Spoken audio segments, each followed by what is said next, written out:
Today, we're going to talk about what Keepa is and why you need it if you sell on Amazon, especially if you do online arbitrage or retail arbitrage. First of all, to just introduce myself, I'm 𝗪cie_𝗰𝗶𝗹. I do around 80 to 90K a month on Amazon in sales, not profit. I've been selling on Amazon for quite a while and I've made quite a few mistakes, and so I'd love it if you guys didn't make some of the same mistakes that I did. So let's get right into it. So this is a book. It sells for $426 new, and it sells for $183 used.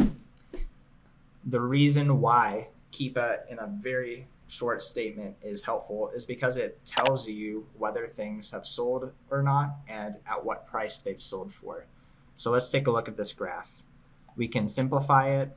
Basically, I'll show you what the free version will look like. So if you have the free version of Keepa, it's going to show you, as far as I know, it literally just shows you this. It also shows you the new price. Let's say you're at an estate sale and this book is selling for $191 and the person at the estate sale is charging $50 for it, and they're like, yeah, well, it sells for $191 on Amazon, so we're charging $50. It's a pretty good deal. If you're on the free version, you have no indication of whether this is actually ever sold at this high price here. But with the paid version, which is $20 a month, you get to see all of this. And the main thing that, we'll just focus on the main thing that matters here, which is the sales rank. So basically, if you don't know, a sales rank is the rank that Amazon gives to each one of their products based on how much it sells. And basically, the sales rank will continue to rise because it keeps climbing higher and higher up the rankings.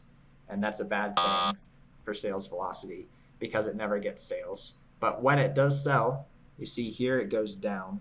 And so for a while, this very slow selling book was ranked 437,000.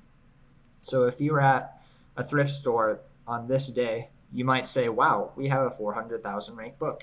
This is a great one. I'll keep it. But in reality, this book didn't sell again for another several months, and that was at the low price. And at this high price, it's never sold. I guess you could potentially argue that those are sales, but it's very hard to tell. But sales happen when the sales rank goes down, and the sales rank just keeps climbing here. And it's at such a high point that it doesn't even climb that much more. So what Keepa does is it shows you the history and almost like the story of the item.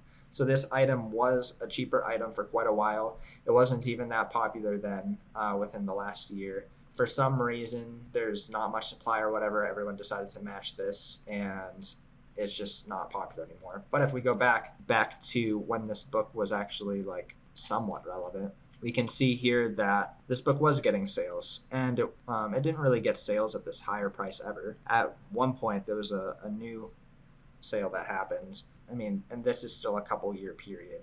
So this book was selling a little bit more, but never that much. So basically, if you're at this estate sale and someone was saying, yeah, this is $400 new on Amazon, we're charging you $50 as a steal. Go sell it. No, it's not. Like, don't buy this book. This book is garbage. And then the next part, we're on this VCR listing here. Keepa can also help you determine how many of this item you can sell per month.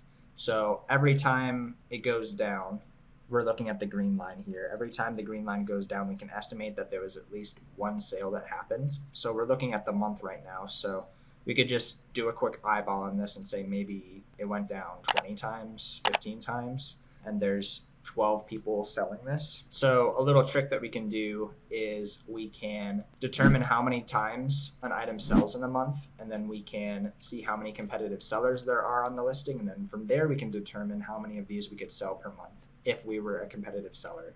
So that guy's competitive, and this person's not really competitive. So really there's only 2 competitive people selling this used. So basically, if we were the third person to come on this, we would be splitting that 20 sales or whatever divided by 3. So that would be how many sales we would get. That would be around 7 sales a month. Ballpark. We don't know for sure, but that's a good enough ballpark that like if for some reason we were out somewhere and there were 7 of these, we could be like, okay, we'll probably sell these within a relatively short amount of time. But let's say you had the opportunity to buy 100 of these, it's going to take you a very long time to sell 100 of these at this velocity. So Keepa tells you the story of how fast this item's moving and gives you a ballpark number of how many you should be buying and keeping in stock. And then another way that we can use Keepa to help us is with listings where there's variations. This listing, for example, is a shoe listing. It has a lot of different types of shoes, and it has a lot of different sizes for each one of these shoes. This is a very fast-moving rank. If it was just one item in this listing, it would probably move very quickly. But a way that Keepa helps us is we can have a good guesstimate of which variation out of all these probably hundreds of listings between all the different sizes and types, which one is actually getting the most sales. And we can do this by going into Keepa, by clicking into it. Oh, and also, by the way, you can get the extension like this by doing the Chrome extension. What we can do is look at the variations of this listing. And from here, we can see all of the different variations under this listing. For some reason, each one of the variations doesn't have its own sales rank. So you could buy the weird pure platinum size 14 that never sells.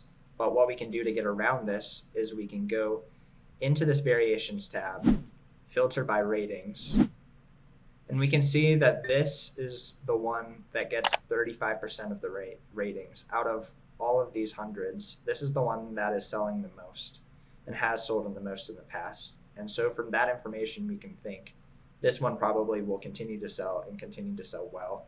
So with this one and probably this one too, and like try and understand what 8% of this listing is going to be.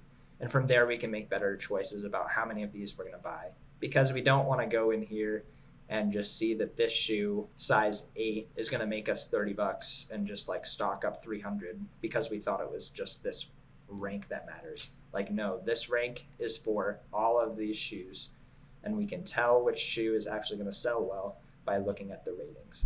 So if this was helpful to you at all, please feel free to subscribe. That really helps me out and lets me know that this is helpful for you. If you have any more further questions, I'm on Instagram, so feel free to send me a message there. Hope you have a great day. Take care.